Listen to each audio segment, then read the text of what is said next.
Okay, here's my final thoughts on the Simgot EA500LM. This is the lithium magnesium version. It's an upgraded version of this, and it is definitely an upgrade. And I'll try to do this without excitement.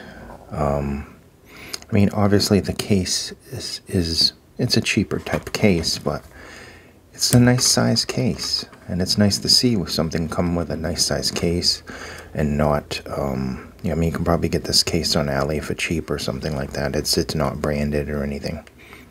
So the only difference is there's an LM logo on the shell remains the same.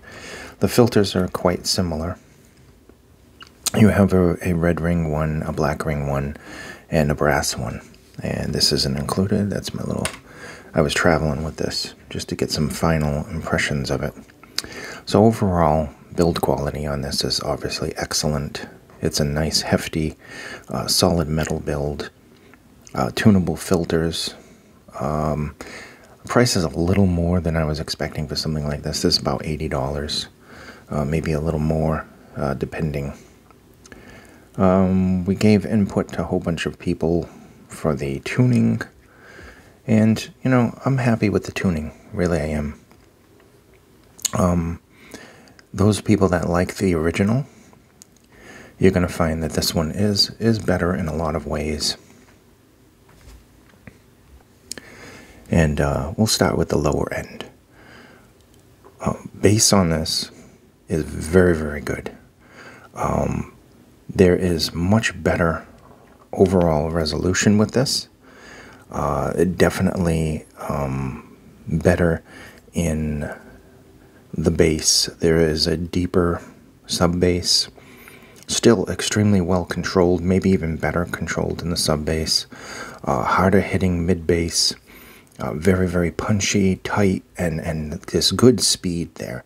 You definitely get some nice details there, some nice warmth. The mid-range is very, very nice. You get a warmth in the lower mid-range with good texture. The vocals, they have good body, good representation, both male and female. Getting into the upper mid-range, the female vocals seem to have a little bit more energy. For some, it may be too much. But for others like me, I actually found that it was good. It's all going to depend on what you're listening to and what equipment you're using, and that's what it comes down to for a lot of things. These are very forgiving. You can listen to MP3s, you can listen to DSD files. It sounds good overall.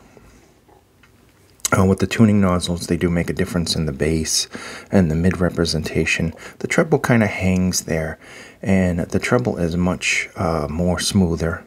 There's still really good energy and crispness there, but it's not super emphasized.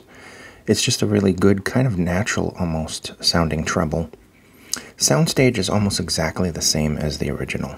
So it's still very good soundstage, it's accurate, it's got very good imaging, as well as it's just a nice wide field. Maybe not as deep as it is wide, but overall it has good width, depth, height, accuracy, and there's good separation there, even on busy tracks.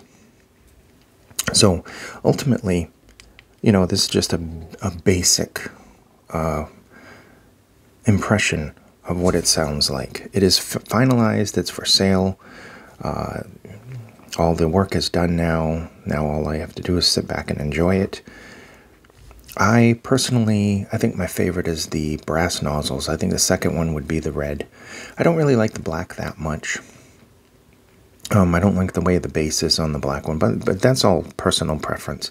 Tips-wise, it comes with the basic tips, a basic case, a really nice-looking cable, and of course, like I said, the units are made really comfortable and well and solid, so I give it good points. I mean, anything you can say about the original, obviously it's the same shell.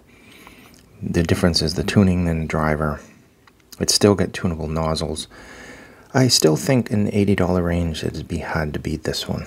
I mean, it kind of almost doesn't even sound like just a dynamic, because it's got such good, there's some brightness up in the top end. And it almost sounds like there's a BA in there. So ultimately, that's my impressions of this. I try to give you a simplified version of the review without going over and being heavy-winded or anything else like that.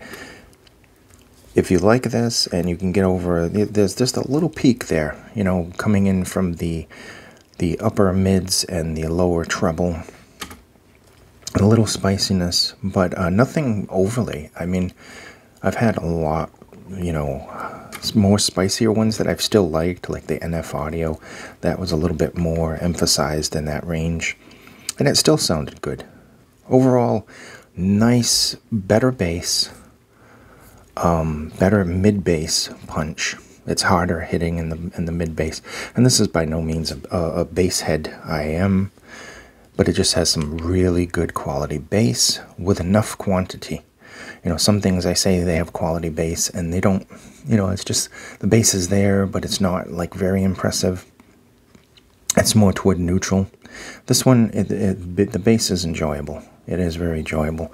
So there's some smoothness to it overall, and there's really good pleasantries there going, and decent technicalities too. Details are rounded and smooth, but they still have very good details, especially in the treble. The treble has some excellent kind of natural details without being an ear drill. So that said, thank you so much for watching. This is my final thoughts on the Simgot EA500LM. Really good. I like it. Thank you. Be safe, and I'll see you in the next video.